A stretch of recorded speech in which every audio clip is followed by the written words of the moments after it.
नमस्कार मैत्रिणींनो, माझ्या चॅनलमध्ये तुमचं स्वागत आहे. आज आपण जाणून घेणार आहोत संक्रांतीला सुगडं पूजन कसे करावे आणि ते कसे करू नये. चला तर मग चालू करूया. संक्रांतीला पारंपरिक पद्धतीने सुगडं पूजन कसे करावे. संक्रांतीला पारंपरिक पद्धतीने सुगडं पूजन कसे करावे. मकर संक्रांत हा हिंदू संस्कृतीतील एक अत्यंत महत्त्वाचा सण आहे.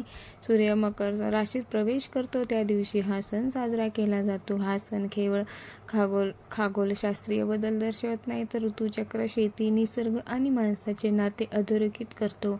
महाराष्ट्र मकर संक्रांतीला अनेक पारंपरिक रीतिरिवाज पाळले जातात. त्यापैकी एक अत्यंत महत्त्वाचा आणि लोकपरंपरेत रुजलेला विधी म्हणजे सुगडं पूजन. सुगडं पूजन म्हणजे काय बघा. सुगडं पूजन म्हणजे मातीपासून तयार केलेली एक पारंपरिक रचना. ती मुख्यतः शेतीशी, मातृशक्तीशी आणि समृद्धीशी निगडीत आहे.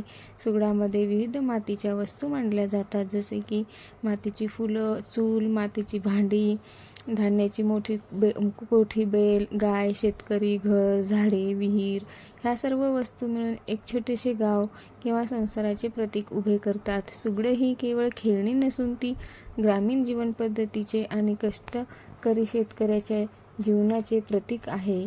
सुगडं पूजनाचे महत्त्व. सुगडं पूजनाचा मुख्य उद्देश म्हणजे निसर्गाचे आभार मानणे, शेतीतील समृद्धीसाठी प्रार्थना करणे, घरातील सुख समृद्धी टिकून राहावी यासाठी देवीची पूजा करणे. हे पूजन मुख्यतः स्त्रिया आणि मुली करतात. ह्या पूजनातून पुढील पिढीला आपली परंपरा, संस्कृती आणि ग्रामीण जीवनाचे महत्त्व समजते, म्हणून सुगडं पूजन करतात. सुगडं पूजन कधी करावे. सुगडं पूजन साधारणपणे मकर संक्रांतीच्या आदल्या दिवशी किंवा संक्रांतीच्या दिवशी सकाळी केले जाते. काही ठिकाणी भोगीच्या दिवशी सुगडं तयार करून संक्रांतीला पूजन केले जाते. सुगडं तयार करण्याची तयारी. सुगडं पूजनासाठी आधी काही दिवस तयारी केली जाते. नंबर 1, माती गोळा करणे.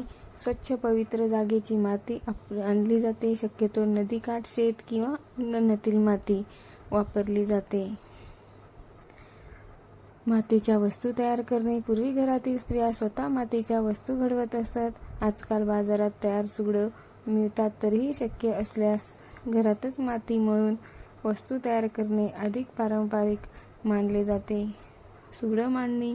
घराच्या अंगणात, ओसरीत किंवा मोकळ्या जागेत सुगडं मांडला जातो. जमिनीवर रांगोळी काढून त्यावर सुगडं ठेवला जातो. सुगडं पूजनासाठी लागणारे साहित्य जाणून घेऊया.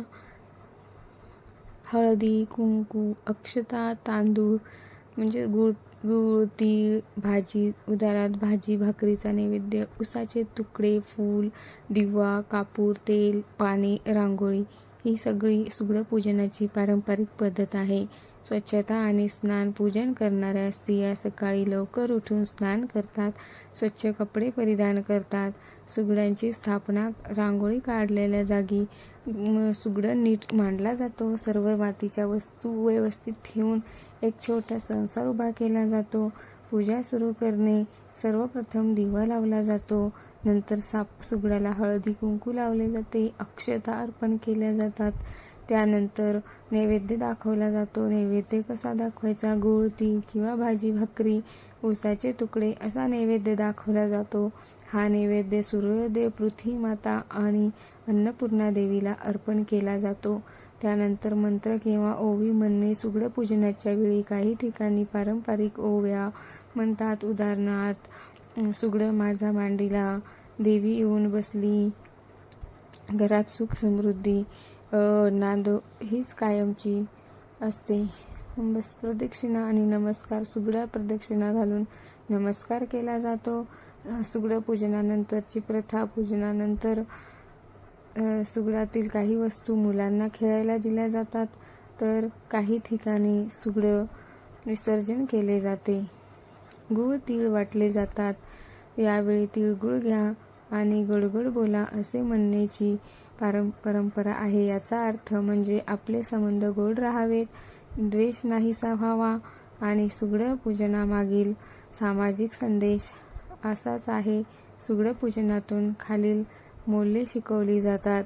श्रमाचे महत्त्व, शेती आणि अन्नाचे मोल, हे निसर्गाशी सुसंवाद आहेत. कुटुंबावस्थेचे महत्त्व, स्त्री शक्तीचा सन्मान करणे.